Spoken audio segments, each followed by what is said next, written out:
Moving to get some work done now on the interior.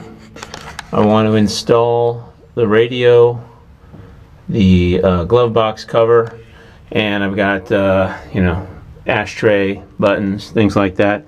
The other thing that I'm looking at, if you see this thing down here, that is a roller pedal. They call it a retro roller from Shorty's Customs, and it's a skateboarding wheel. I'm in my mid-40s, so going with the roller sounded like a cool idea to me. They've done a pretty good job of getting that thing to just spin nice and free. The red kind of matches. So gas pedals coming out. I got to adjust the brake and the clutch pedals anyway. I'll probably be putting the shifter back in, and then it's a matter of just looking around at all the different bits and pieces and doodads, and then attacking everything. So most likely the interior is going to be a multi-episode deal. I'll do some bits and doodads first on this one, and then in the next one I'll start digging into headliner and windows and doors, seats and upholstery, and all that kind of stuff. So I hope you guys follow along and enjoy what I'm doing. If not, skip to the next one. Just to give you a sense of what's going on, that bolt there needs to come out, this bolt down there needs to come out, and then I just have to disconnect this, cables, all that stuff, and I can pop it out. You see here, throttle cable, this is what the pedal rides on. So I'll just be replacing that tiny little roller with a skateboard roller that will be considerably higher. It'll be up somewhere around here, and hopefully that will give me some good pedal travel, and the end result will be a fun pedal, a little bit of a different pedal. There's nothing wrong with my stock one. It does work, but again, trying to customize, trying to make it into my own thing. So I will keep the original pedal, at least for a while, put some miles on the car, and if I find out I hate the roller pedal, I'll take it off and put the original one back on. All right, disassembly.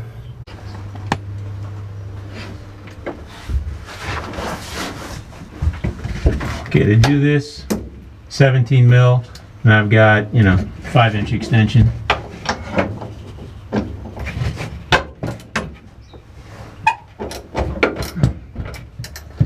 You know what?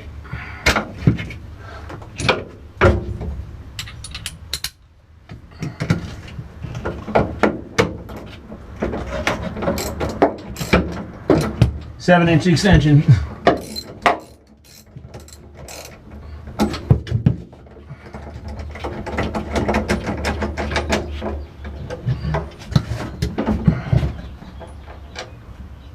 One.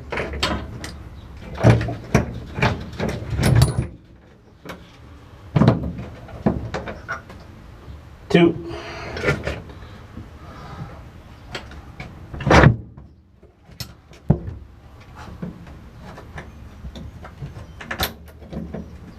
Throttle cable here just has a S-bend in it. That's easy to pop out. Now I gotta pop the connecting rod off. Gotta get another tool. Be right back.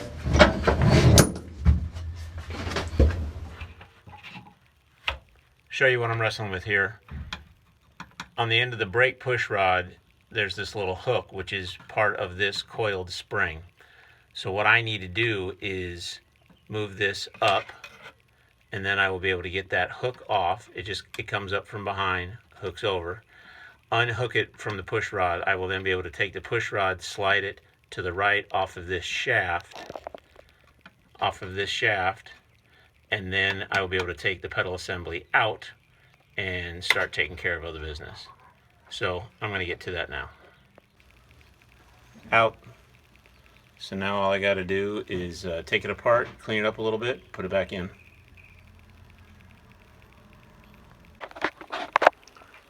So this was the original roller. Goes in there. So it has that as a kick point. Okay. It rides on this pin, which goes right through there. And then when this thing is mounted flush against the channel, you see the bolt there, it holds the pin in from popping out, which is a nice little feature. I got to pop this thing off. It's just held in with this little wire. And then there goes the spring. Pull out the pin. Okay. And then I will put the new roller pedal on. I'm going to do a little bit of cleaning up here, and should be able to get it reinstalled pretty quickly. Okay, so I got it installed. I put in a washer spacer. It has a little bit of play, but considerably less than it used to. I don't want it to be so tight that it doesn't want to return. There's the hole for the little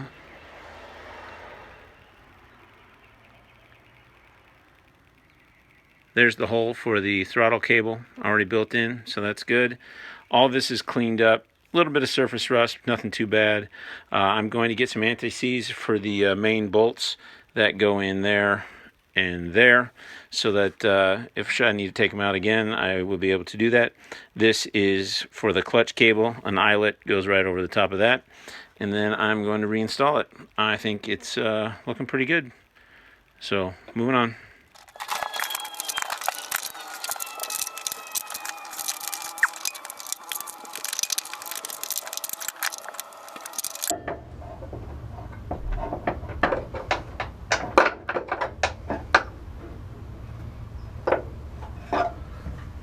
This clutch cable is kind of hard to get at.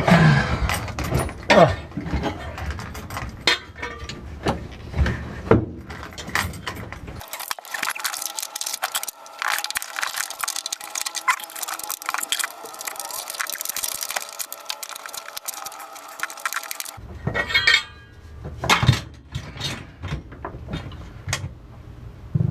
I'll be back.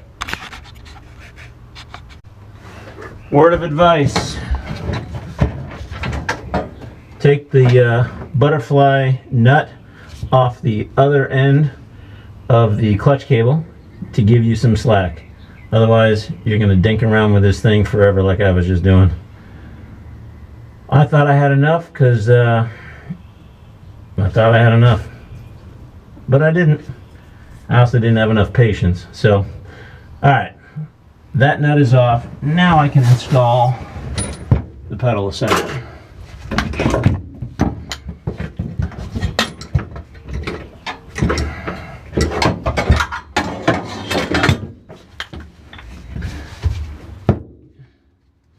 It does start with the clutch cable. That's funny. Alright, try that again.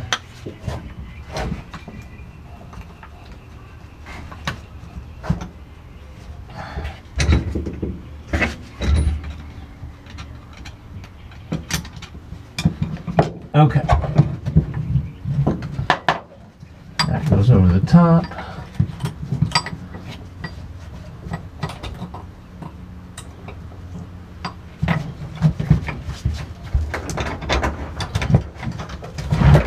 Clutch cable goes around that.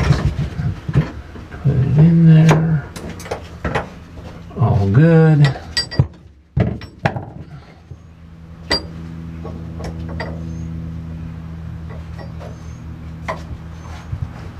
Alright. What are we doing with this spring here? Throttle cable's on. I will worry about that spring in a minute.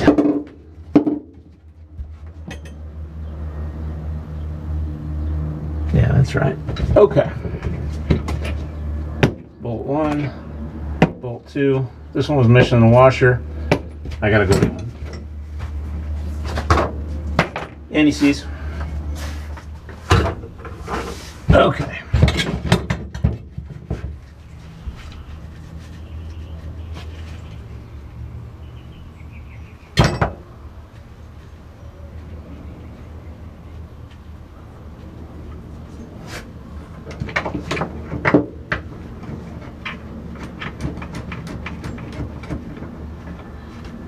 One. Okay.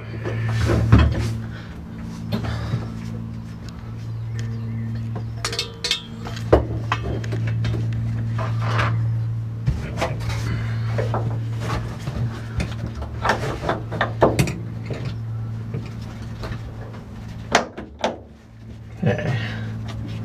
Push rods in. Okay. Now I got the joy of getting that spring back up onto there. So, wish me luck and patience.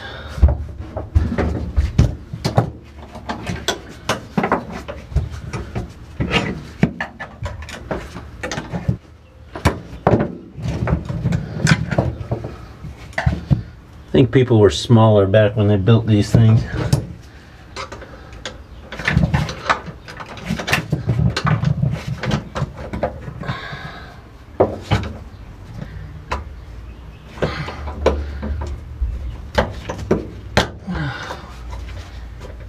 Wow. Well, better to have too much tension than not enough, I guess. At least I don't have to replace the spring.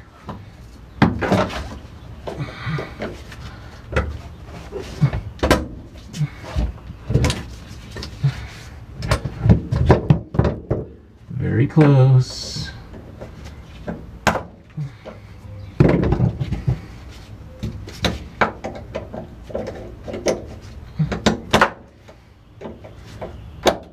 Yay! Woo! Okay. That's a firm brake pedal. That is a floppy accelerator pedal. The cable is not attached to the carburetor on the other end, and that's what provides the tension to pull it back in place. So I'm going to put the barrel on at the carburetor, and then I'll bring you guys back and see how that thing is looking. Just so you guys can see what I'm working through, this pedal was rubbing a little bit here, so I've got a different washer, and I'm going to put it on this side. It'll move it over slightly. It's also a nylon washer, so it'll have a little bit more of a bushing effect, I think. Now I just got to get it on there.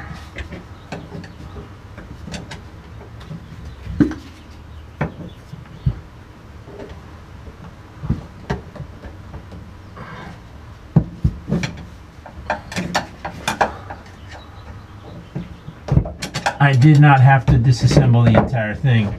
What I did was pop off both the bolts, slide it out slightly.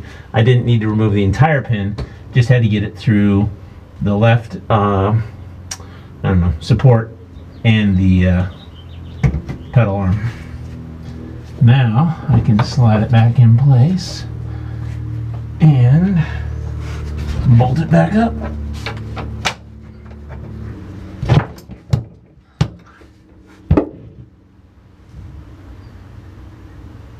Oh no.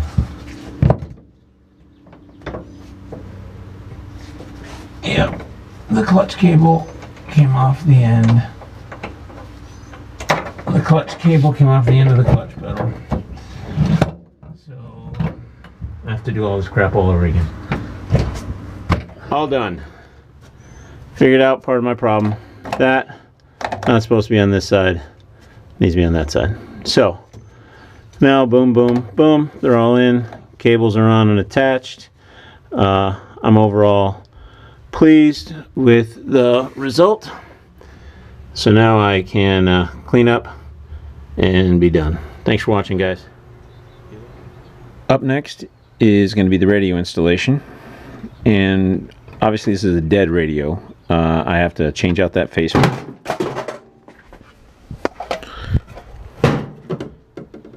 Glad it's dead. Got to change out that faceplate, and then I'm going to install, as I mentioned before, I've got this C-Tech amplifier with the headphone jack, so it's going to work with my iPhone. That's going to be hidden in the boot area, and the cable will come through into the passenger compartment. So it should all work out pretty well. So first up is to remove the faceplate. A couple of really thin nuts on there using a 13 mil socket. So I'm going to pop that off, pop the other one back on, and I'll bring you guys back. The more astute observers will have noticed that I've got a stem for the radio knob here, but not one here. In fact, that one is all kinds of rusted. So I'm going to clean that off, and I'm going to weld that on. Then I'm going to cut and shape it down. If you see here, it has a flat side to help the radio knob go on. So this is going to become my new radio stem. Again, just have the knobs on there. Also, the faceplate that I have, faceplate that I bought, you can see the openings are not quite the same. And I've just discovered the hole width between center to center. It's about 1/8 of an inch narrower than it should be. So that's going to be a problem. So what I'm going to need to do is, this has the good rim compared to this one that's got a couple chip outs. So I'm going to try, if I can, to take this, cut out the bulk of the inside, and then take this inside and cut it out and put that in there, glue it up, make it not noticeable, and all should be good. We'll see how it goes. Well, can you tell one of my other hobbies is woodworking? Can never have too many clamps.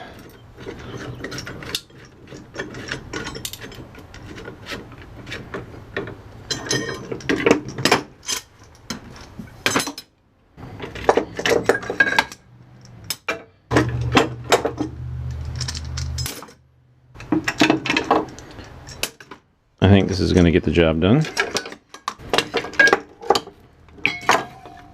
Alright. So there's the new to me faceplate. Just got to do a little bit of cleaning up. Get some of that epoxy out of there. The only epoxy I pretty much ever use is marine epoxy. I just like it. Gets the job done. And then I'll do a little bit of cleanup. Got a little special idea in mind. And then I'll bring it back to you guys. Some of you may recall from the dashpad episode, Plastidip. I got some extra pieces here from the interior. These are the heater vents. Remember, I've eliminated the heater channels entirely. There will be no interior heat, so I'm just going to give these a nice little coat of Plastidip, clean them up. Same with the new faceplate, and same with the automatic. If you look there real close, low, high, neutral, reverse. This is a auto stick ashtray, and I'm not using it, so I'm gonna cover these things with some Plastidip and go from there. Okay, time to weld that sucker up. I'll put you guys up in the stand and give you a peek. Couldn't find the stand, so you guys missed out, but it's looking good. Just cooling it off.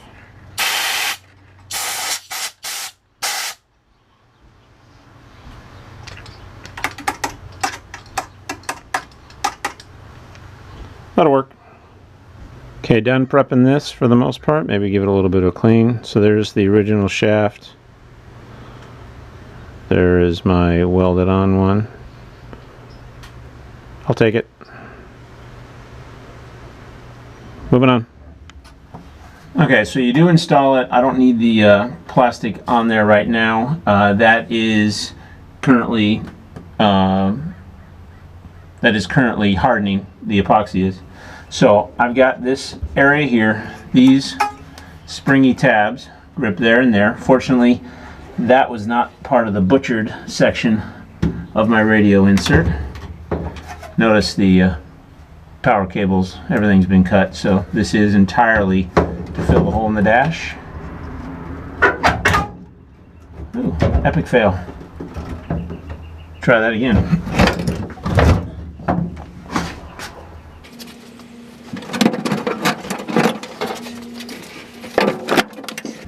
There's also a stud on the back that is, there's a bracket on the trunk right up in here.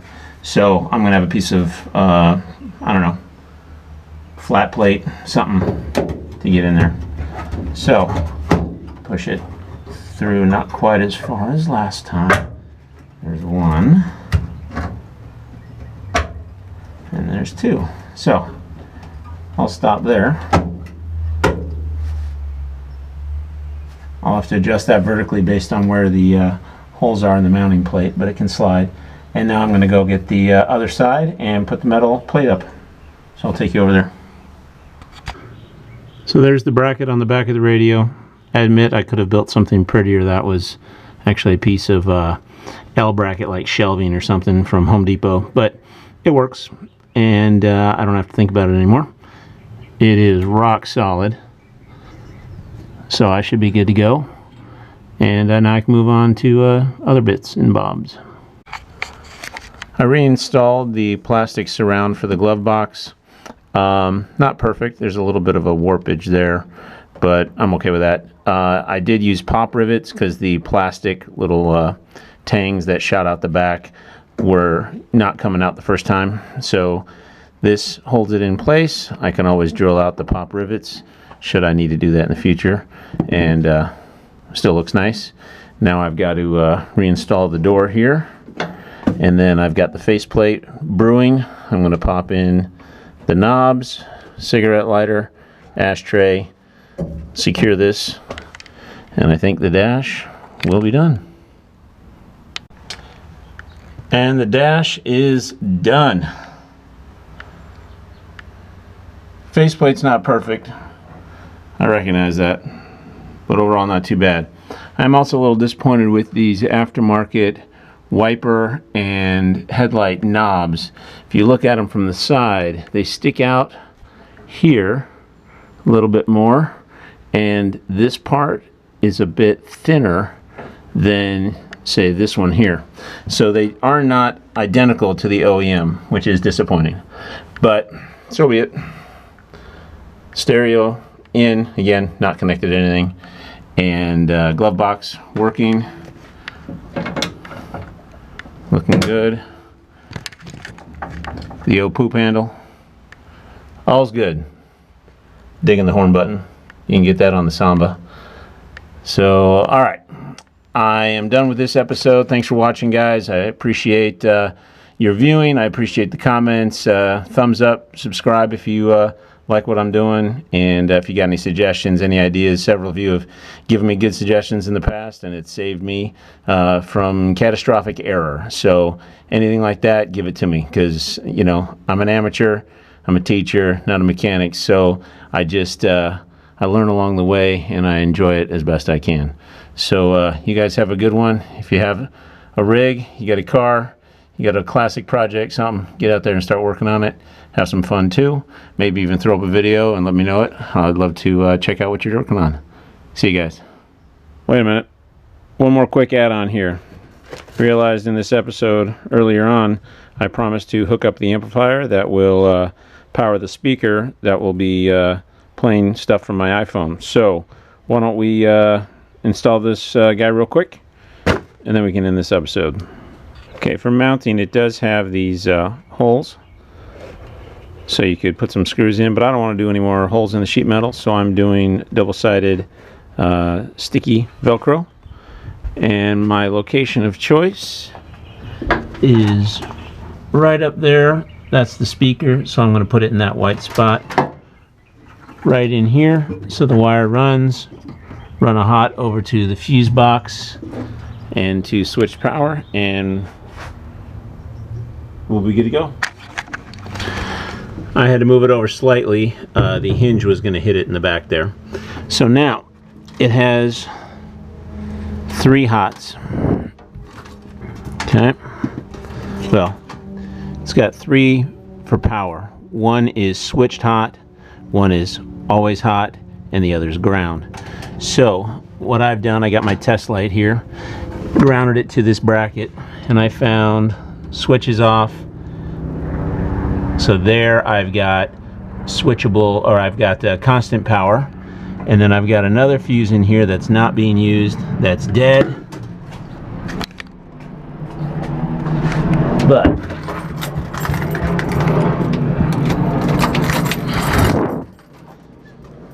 switch it to on, and now I've got my switchable power. So all that is good to go. So now I'm just going to hook those wires up, run one to ground, and then I don't know, hook it up to the speaker and test it out.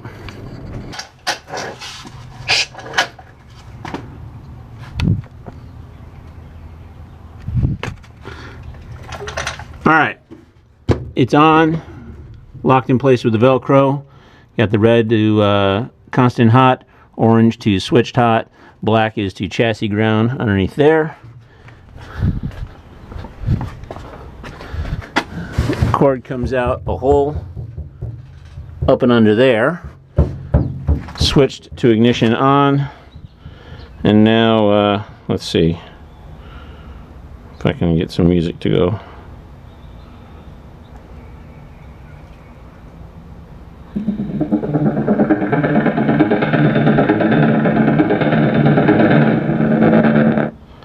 That'll work. Okay, now I'm signing off. Thanks for watching, guys.